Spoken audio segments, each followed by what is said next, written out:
And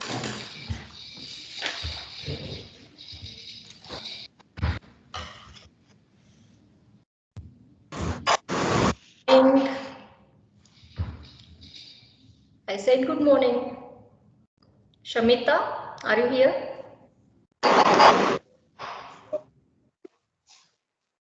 Can you hear me?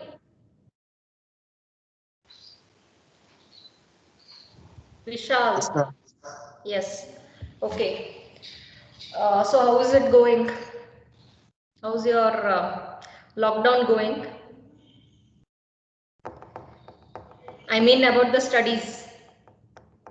So now you are only left with your books and a whole lot of time on your hand. Need not worry about the mess food कि mess बंद होगा, यहाँ जाना है, वहाँ जाना है. So we are expecting a lot of quality reading from you all. What do you say? Will you do that? Sachin, Yes, ma'am. are you doing that? Yes, ma'am. Okay, Sanvi is here. Sanvi Sudesh. Yes, ma'am. Okay. Today is the closing chapter, like a few points about protein chemistry. Mind you, we have taken amino acid chemistry and protein chemistry, and the next step is going to be your metabolism. So unless you are not well versed with the amino acid and protein chemistry, it will be a bit difficult to understand the metabolism, because we'll be dealing with the things like functional groups, side chains, and we'll be dealing with grouped like branched chain amino acids. They'll undergo the same metabolism, and OH containing amino acids will undergo the same metabolism. So I hope so that you, as I said, these amino acids are going to be the ABCDs of protein chemistry and metabolism. I want you to know those grouping by heart, no other go. So I'm going to give you a small test, because not much were completed after the first. And have you, all of you, given the 3 marks answers to the questions that I had sent? Vishal, have you? Vishal Kumar? How many of you are bothered to look up for the answers for those 3 marks questions? Aditi? Aditi D. I'm waiting for Aditi D to respond. Have you answered? Yes. Yes or no? Ma'am, I can't find the answer. So You have? You have sent your answers? sorry, ma'am, I didn't. You did not. Okay, this shows that I am working out in vain. I'm not going to get any results with you. Is that so? Is that what you all collectively would like to tell me? Yes, ma'am. Few you have taken out, because I have given only few, and that is only of one chapter, not even the whole chapter. Around 2 classes, I think. See, you understand the vast amount of information that you will have to somehow remember and reproduce. You are not getting the बात की गहराई को समझो यार. You have to work out. You have to work your ass out. It's not that easy. It's not a cakewalk. No one is going to shower you with rose petals on your way to your degree. Do you think it is that easy? Ankit?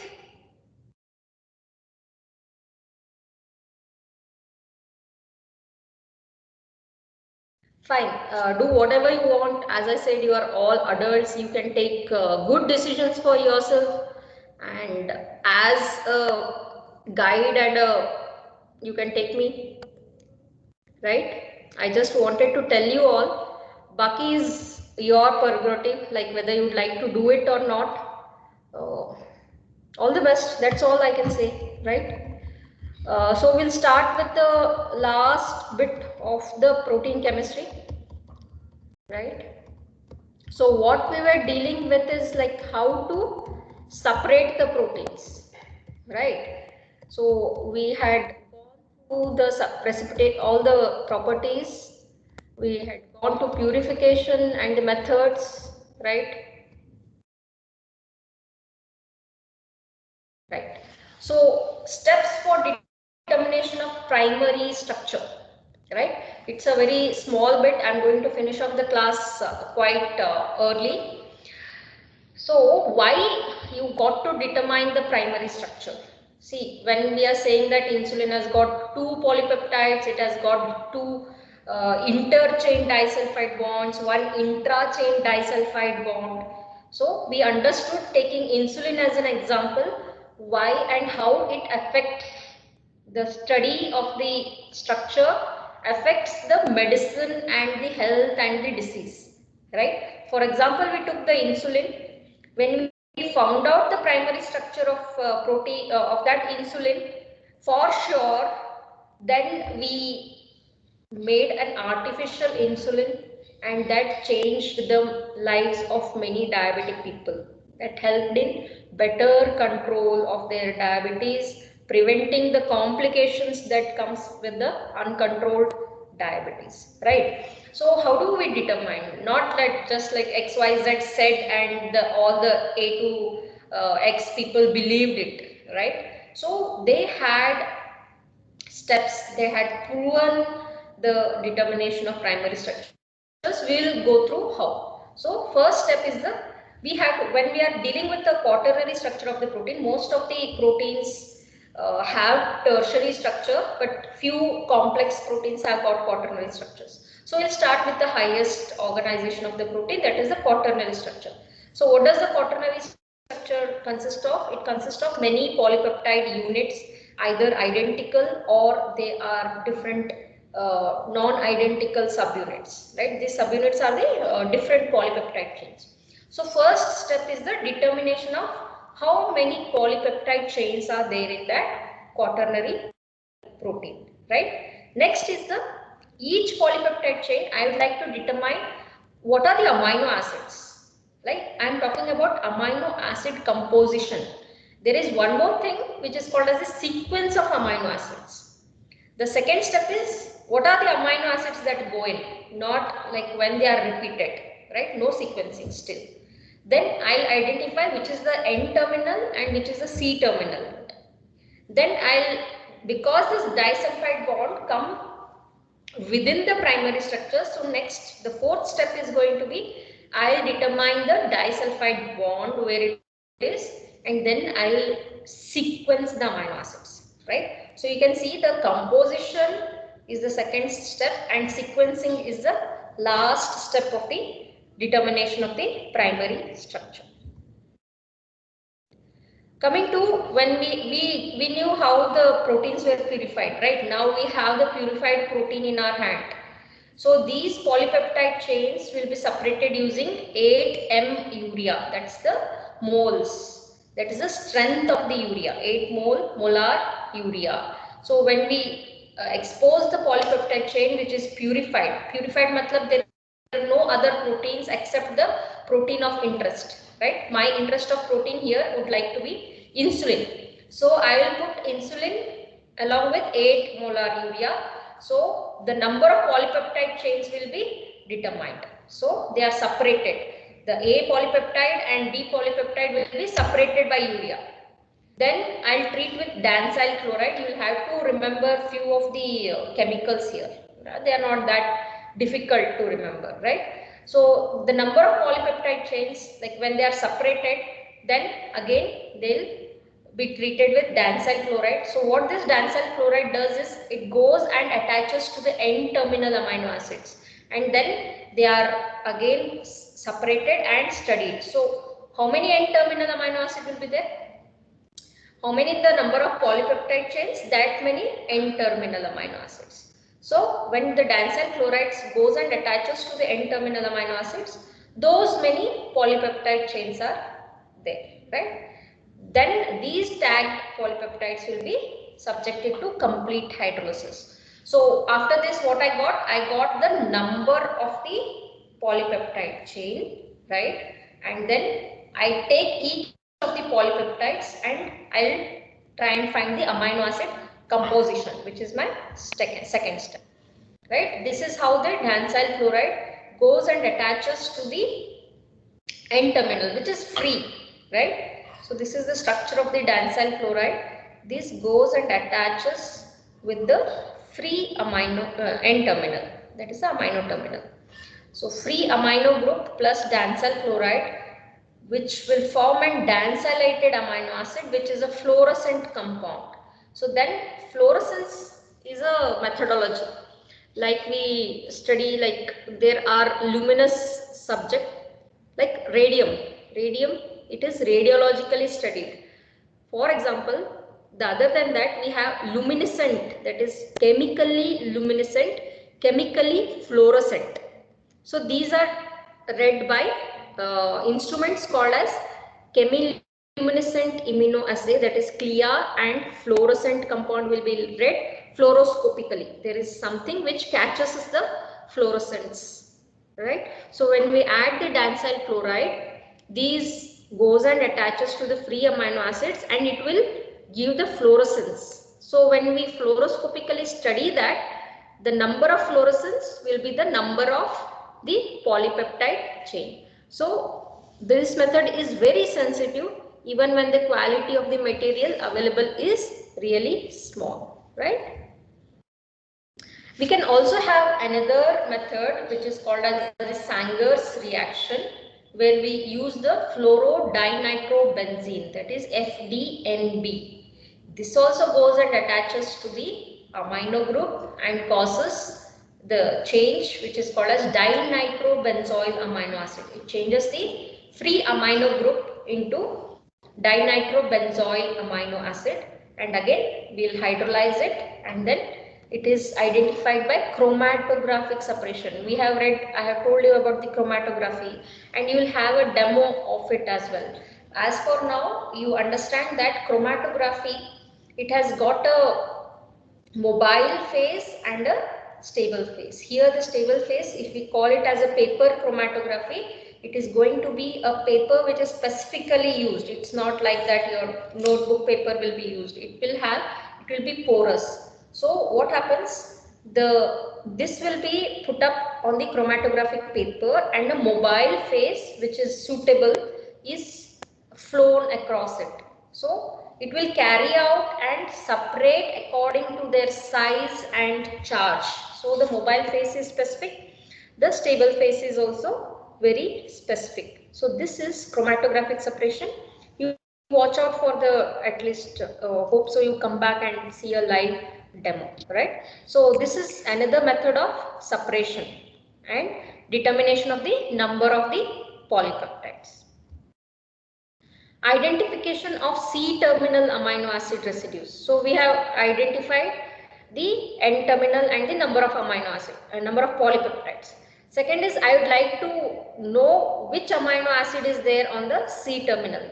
We expose them to carboxypeptidase A and carboxypeptidase B, and it will take out the last, it will react with the free C-terminal, and then it will release that amino acid, which is again studied by chromatography, right? So we have one more called as Edmonds degradation, right? So this will tell about the amino acid composition. That is the second step. Here phenyl isothiocyanate is reacted with all the N-terminal amino acids. So first will be the first N-terminal amino acids. Then it will give phenyl thiohydantoin. Then it is identified. That amino acid is identified. Again, one amino acid is removed. Another one becomes free, right? Again, this phenyl thioisocyanate will react with the next amino acid which has got the free amino terminal, right? So like that, this Edmonds degradation is useful in sequencing the first 10 to 30 amino acids. Above that, it won't be having that much of sensitivity, right? This is again identified by the chromatography. One amino acid is released, that amino acid is chromatographed and then it is identified. Need not remember this, don't be terrified by the structures. You do not have to remember the structures. Frankly, even I don't know, because we are not going to be organic chemists. We are going to be doctors and see the application part, because you will be assessed by the application part only, right? The degradation of the larger polypeptides is taken by the enzymes because they are very specific, right? So trypsin has got a specific cleavage point, that is lysine and arginine. Again, once it is cleavage, the amino acid is composition is studied again by either DNP, right? So submaxillaris protease, arginine. So just remember a few, right? Go through chymotrypsin. It has got phenylalanine, triglycine or tryptophan, that is C-terminal. Staphylococcus aureus, V8 protease, aspartate, glutamate. So likewise, we have specific enzymes to fragment the polypeptide chains. Then we have certain chemicals are also used to break down the larger polypeptides into smaller ones. That is cyanogen bromide, hydroxylamine and O-iodobenzene, right? So characterization of the proteins, that is determination of the primary structures and secondary structure and quaternary structures, they are very specific and they are more advanced, and we get a reading only, right? So the three-dimensional structure of the proteins, X-ray diffraction is used, NMR you have to remember these names. What is X-ray diffraction? What is NMR spectroscopy, ultraviolet spectroscopy and fluorescence spectroscopy. What is this X-ray diffraction? As you know, X-ray is a monochromatic light, right? It, whenever a protein is exposed to these X-rays, they travel through, and whenever there is a structural deviation, they also deviate. It diffracts. It diffracts the X-ray, and therefore it produces the image on the X-ray film, right? So that is how this X-ray diffraction helps for the three-dimensional study of the protein. Let's come to NMR spectroscopy, ultraviolet spectroscopy and fluorescence. They are all same. That is, they have the spectral image. What is the spectral image? They give specs, and we have shown, you can see many of 3D pictures, like what is NMR spectroscopy, ultraviolet spectroscopy. So all they function on the same technology of having spectroscopy, but the medium used is different, right? This is nuclear magnetic resonance, ultraviolet and fluorescence. They'll have their own sensitivity and specificity. So what is this X-ray diffraction?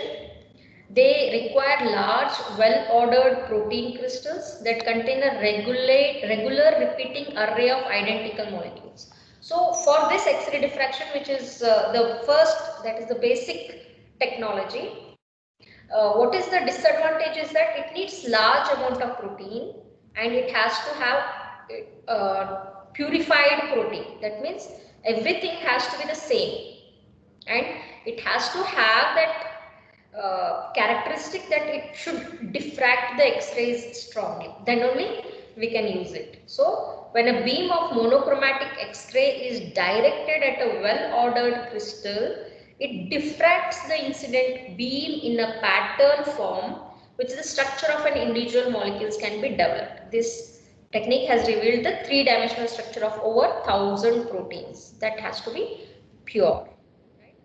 The nuclear magnetic resonance spectroscopy, it will also provide the structure of proteins.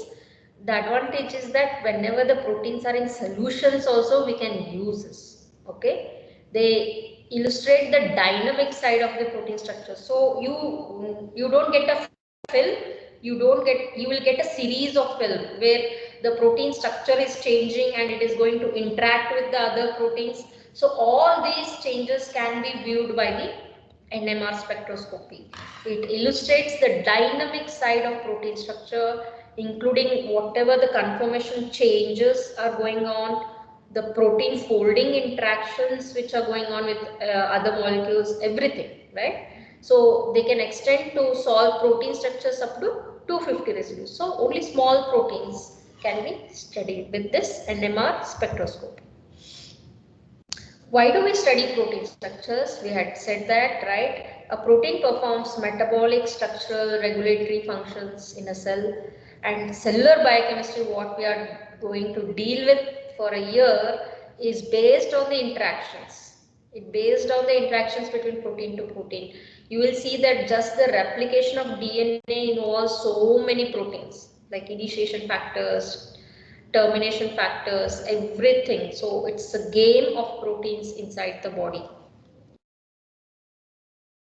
The understanding of the enzyme functions, that has been done with you, right? And it will also help in designing new and improved drugs that we have seen, right, with an example.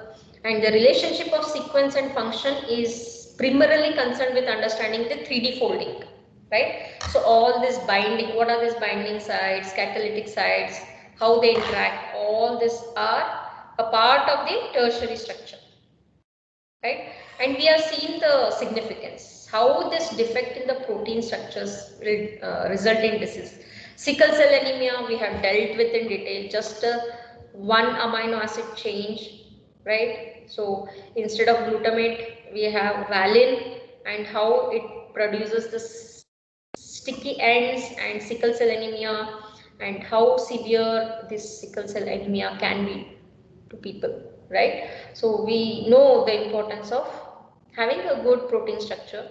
So happy, you should be happy. It may sound trivial, but once you realize as you age that you should be thankful. Gratitude is everything. Gratitude is the key to achieve more in your life. So be happy about that, just that you are normal, not that you are beautiful, not that you are intelligent, right? Just you are normal and you have all the capabilities within you. It's just that you have to tap. You are not someone who is autistic and going to be competing with the people with the highest IQ. No, even your IQ can be polished, right? So coming to, before we end, do you watch the Netflix series or the Amazon Prime series? I'm asking for a reason. You can say yes. No, ma'am. No. Oh, I got a big no. Who was it? Can you name yourself? Like to know who said a big no. Who said that? Any S can I get? Yes, ma'am. Yeah, I know it is recorded, but we are not going to use against you. Right. So I was the other way, you had this communication skills wala class, right? Shamita, you attended that class? Yes, ma'am. Yes. So just because we are in this situation, we do not know when this is going to end. I would like you to suggest a series called as Good Doctor. Anyone watching that? Yes, ma'am. Yes. Yes, ma'am. Please, those who have that option and are not into it, I would like you to go through that series, not the whole day, limit that, but it's very good. Someone left the class, that won't be counted for attendance. Who was that? Right, fine, whoever. Okay, I was talking about that Good Doctor series. Those who have watched would know, like it is most of that what it is very idealistic for us to even dream that this is all what we would like to teach you to be an Indian medical graduate, right? I've gone through a few series and I was really impressed, like how that autistic resident doctor is taught everything, right? How to deal with the death, right? How to talk, how to be a good manager, team leader. There are so many series. Each episode is so different, and these are the qualities that we would like to see you as an Indian medical graduate. And we wish that we interact a lot and instill all this within you, but nothing more than having a true series that is running along with your journey, right? I would like you to see and imbibe, learn something. We can learn even from a kid of LKG, right? It's just that we need to be eager to learn from someone. So I would like you to take this as a learning. Just sit back after each episode, reflect what is that is going to change in me. So just be conscious. Don't just while away time by watching it. I would like you to take it as a learning, right? Hope so I have impressed you upon, like, take that as a learning, right? Asha, Meghna, Chandra Reddy, are you here? Yes, ma'am. Yes.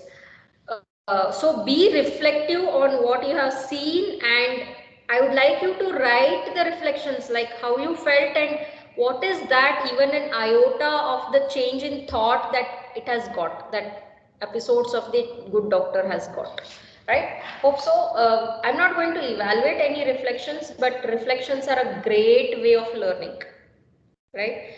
That happens as a lifelong learning. All this biochemistry, I know you're going to forget it, but those are the things that will make you a good doctor and will stay you throughout your life, not only as a doctor but other things as well, right? And only a good human being can be a good doctor. Remember that, right? So coming to end, that is why we studied the protein structure and know about cystic fibrosis. It can be a 3 marks question. It has so many changes that happens, like you can have this conductance regulatory protein, through that view also that can be asked. So cystic fibrosis is a mutant protein which is created because of the deletion of the phenylalanine, which is at the 508 position of that normal protein. So when this phenylalanine is deleted, there is a change in the protein folding. That means this is not correctly folded, and once it is not correctly folded, the function gets affected. What is the function of the CFTR protein? It helps in the conductance of the chloride ions. That is a transmembrane conductance regulator protein. So this cystic fibrosis is a disease that happens which affects your lungs. Importantly, emphysema, it is reflected as a severe emphysema, okay? And only the gene therapy is the only study, otherwise it is only symptomatic management. And scurvy, we know it is due to vitamin C deficiency. Because of that, the prolyl and the lysyl hydroxylases will be inactive, and these tropocollagen cannot undergo the reactions, resulting in this scurvy. And you know all the clinical manifestations of the scurvy, right? Bleeding gums, weak tendons, cartilages, all this, right? One more moiety that you would like you to know is about the prion diseases. So, heard about the Alzheimer's, right? We have so many prion diseases, like Alzheimer's is there. It is also said to be, that is become more famous because only the West people come to that long life, and because of the less of social interactions that is in rise in the Western people, and that is where they study, they publish, they publicize, and we study about all the Alzheimer's disease. Who was that? Okay, Alzheimer's disease is one of the famous prion disease. What are the other Alzheimer's disease? So we have Kuru, Alzheimer's and Kuru and Creutzfeldt-Jakob disease. So I would like you to know all this will be an MCQ question in your PG NEET. So that time it will be very difficult to come back to biochemistry, that only 10 to 15 questions is going to be a headache for you from the biochemistry. So this Kuru, Creutzfeldt-Jakob disease, all these are prion diseases in human beings, whereas Sherpy is the sheep that they suffer, and then we have this mad cow disease which affects the cows. This is also prion disease. So what is this prion? This is due to the proper folding of the proteins that occur, right? Here the prion protein, which is coded by the PRP gene, is the last replicated. So pathologically, normally this prion protein should be rich in the alpha helix, which is a secondary structure. But due to the defective protein folding, it will be rich in beta plated sheets. So that is how these diseases occur. This is also called as the spongiform diseases because it affects the brain, right? Because of these change in the protein folding, the whole brain has got different small holes like structures, which is similar to a sponge. So it is called as spongiform disease. It really affects the cognitive function and the other brain functions as well if it is severe. So all this has to be known. And did I talk about chaperones in my PowerPoint? How many of you know about chaperones? What are chaperone? What are chaperones? At least the dictionary meaning. Shrishti, Biradav? No idea. No idea. Ayangoda? You watch all these Western serials, right? All this Queen Victoria Wala. Yes, ma'am. Yes. There you see that the ladies of these royal blood.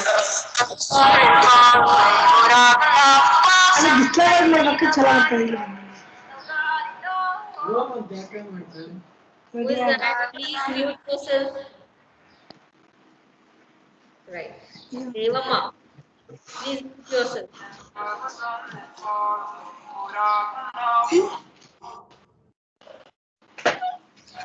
Devamma, I am going to mark you absent if you don't mute yourself.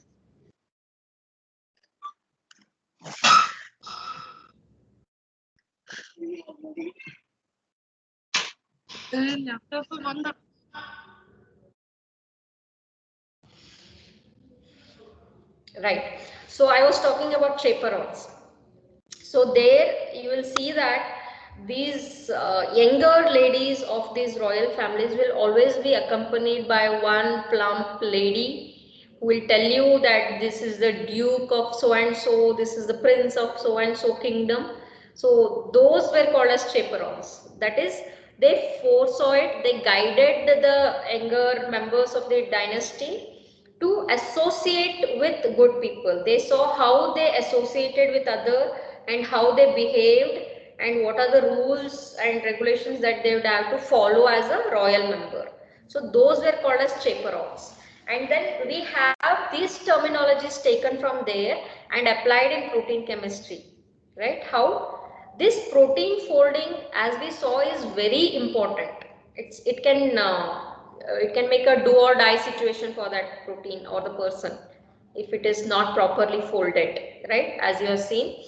So this protein folding is complex and has to occur at a up to perfection, right? There cannot be any mistakes. So we have certain other proteins which help in the protein folding. Those are called as chaperone proteins. So examples of chaperones are heat shock protein, right? There are so many heat shock proteins, right? All those proteins help in the proper folding.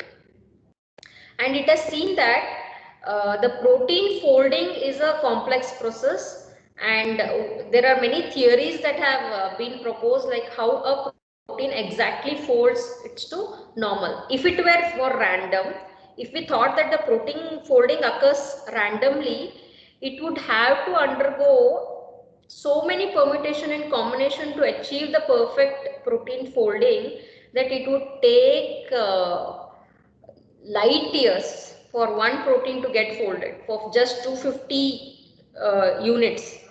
So it is not a random process, it is a planned process, right? Everything goes in regulating that protein folding, and it has been proposed whenever the correct the protein folds in different sections, and whenever there is a correct folding, that is retained, and many portions undergo protein folding, and the most near to the correct folding are retained, and then the minor tweaks to perfection will be achieved at the end, right? So this protein folding or the chaperones can be a 3 marks question.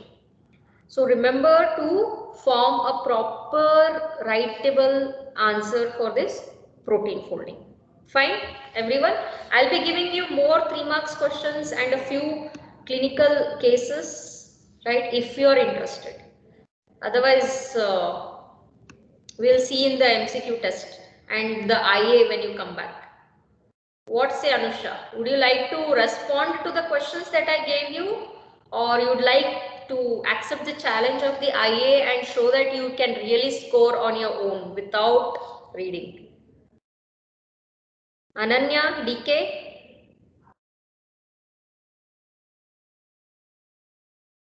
Okay. Yes, ma'am. What yes? Will you respond, or you want questions, or you will go on your own for the preparation of the IA?